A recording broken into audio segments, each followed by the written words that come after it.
Pandemi COVID-19 masih terjadi di seluruh belahan dunia. Pandemi nyatanya tak membuat hoax berhenti bergulir. Banyak informasi yang beredar simpang siur dari sumber-sumber yang tak bertanggung jawab. Beragam mitos dan hoax pun berseliweran terkait dampak negatif vaksin COVID-19.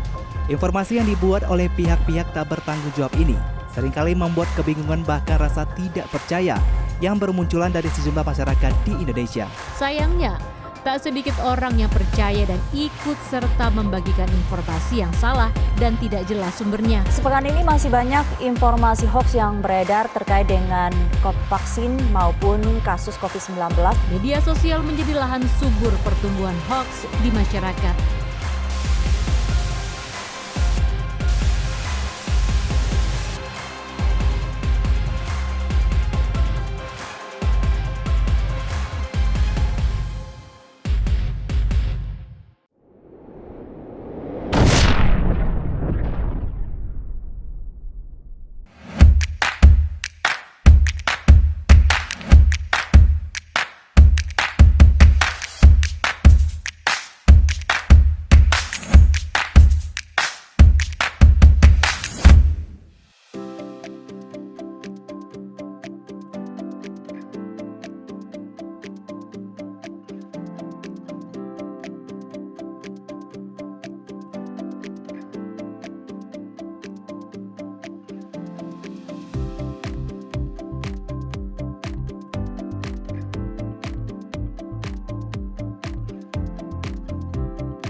Berikut adalah poin-poin yang akan kami paparkan.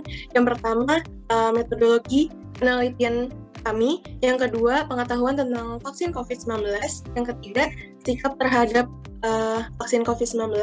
Yang keempat, pengetahuan tentang hoax. yang kelima, pengetahuan tentang hoax vaksin COVID-19, dan yang terakhir, persepsi mengenai vaksin COVID-19. Next.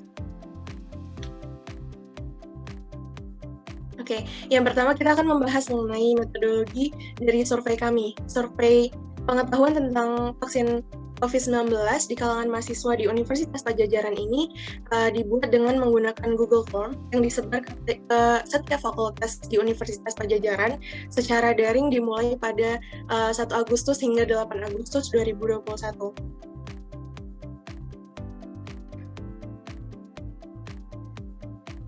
Kami mengambil sampel 100 responden dan 75% dari responden kami terdiri dari perempuan dan 25% laki-laki. Sebagian besar dari responden kami berusia 20 tahun sebanyak 41% dan 21 tahun sebanyak 36% dan sisanya berusia 18, 19, dan 22 tahun. Selain itu, responden kami berasal dari angkatan 2018, angkatan 2019, dan 2020, dan yang paling banyak berasal dari angkatan 2018. Next. Responden kami tersebar ke beberapa fakultas di Universitas Padjadjaran. Dapat dilihat sebagian besar responden berasal dari Fakultas Kedokteran sebanyak 46%, kemudian dari Fakultas Ilmu Budaya dan Fakultas Sosial dan Ilmu Politik masing-masing sebanyak 17%, dan sisanya berasal dari Fakultas Matematika dan Ilmu Pengetahuan Alam, Fakultas Perikanan dan Ilmu Kelautan, Fakultas Hukum, Fakultas Ilmu Komunikasi, dan Fakultas Keperawatan.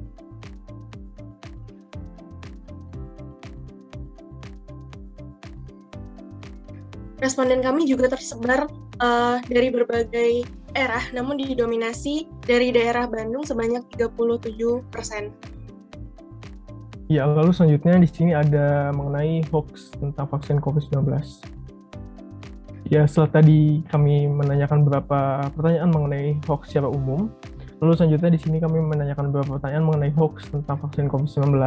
Di sini ada apakah menurut Anda hoax tentang vaksin COVID-19 itu berbahaya, dan mayoritas juga menyatakan iya, yaitu sekitar 91%, lalu juga ada yang menyatakan tidak sekitar 6%, dan ada yang tidak tahu sekitar 3%. Lalu selanjutnya, seberapa sering Anda menemukan hoax tentang vaksin COVID-19 ini di internet? Dan lagi-lagi, seperti tadi hoax secara umumnya, hoax tentang vaksin COVID-19 ini juga dinyatakan sering, ya, mayoritas menyatakan sering menemukan, yaitu sekitar 46%, dan terkadang itu sekitar 40%. Lalu selanjutnya ini ada pertanyaan lagi, apakah menurut Anda hoax tentang vaksin COVID-19 itu memicu majaknya masyarakat untuk menolak vaksinasi? Dan mayoritas juga menjawab iya, yaitu sekitar 86%. Dan tidak ada yang menyatakan tidak ya di sini, hanya ada yang menyatakan mungkin sekitar 14%.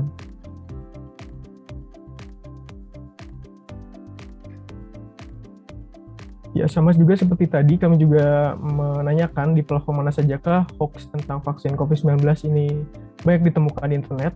Dan lagi-lagi WhatsApp ini menjadi platform pertama yang paling sering ditemukannya hoax tentang vaksin COVID-19 ini, yaitu di sini sekitar 62%, dan platform kedua itu di Instagram sekitar 57%, dan platform ketiga tadi kalau hoax secara umum itu banyak ditemukan di Facebook atau menurut responden.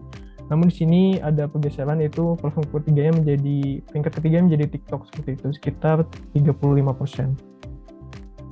Memang ternyata masih banyak, masih ada beberapa mahasiswa, atau maksudnya ada part mahasiswa yang masih terpengaruh untuk hoax sendiri, ya. Dan mungkin kalau kita perhatikan, Bapak Ibu adik-adik sekalian, memang si hoax itu berbagai macam media yang dipakai, ya. Mungkin salah satunya di grup WhatsApp. Mungkin kalau adik-adik sekalian perhatikan, terutama di WhatsApp keluarga kali ya, di situ mungkin banyak sekali berseliweran informasi-informasi yang belum terverifikasi, dan itu jadi potensi untuk menjadikan berita yang salah ataupun berita bohong, ya, apalagi terkait pada si vaksinasi, ya. Dan menurut beberapa studi yang pernah saya baca juga, ya, memang si hoax atau berita yang kurang tepat ini dapat meningkatkan keraguan masyarakat untuk divaksinasi, ya, terutama informasi-informasi yang tadi mungkin seperti di vaksin tadi apakah terdapat magnet atau chip itu dan memang pada kelompok survei mahasiswa ini juga ternyata masih ada yang percaya ya setuju maksudnya di vaksin tadi. Beberapa pernyataan tentang hoax itu ya macam-macam lah yang mulai diisi microchip gitu, terus menyebabkan autisme. Nah ini pernyataan ini kelompok ini mengambil dari mana ya? Itu apakah itu hoax yang sering terjadi atau sering muncul gitu di isu-isu itu, sering muncul di internet atau di mana gitu? Itu sumbernya dari mana? Kalau saya boleh tahu.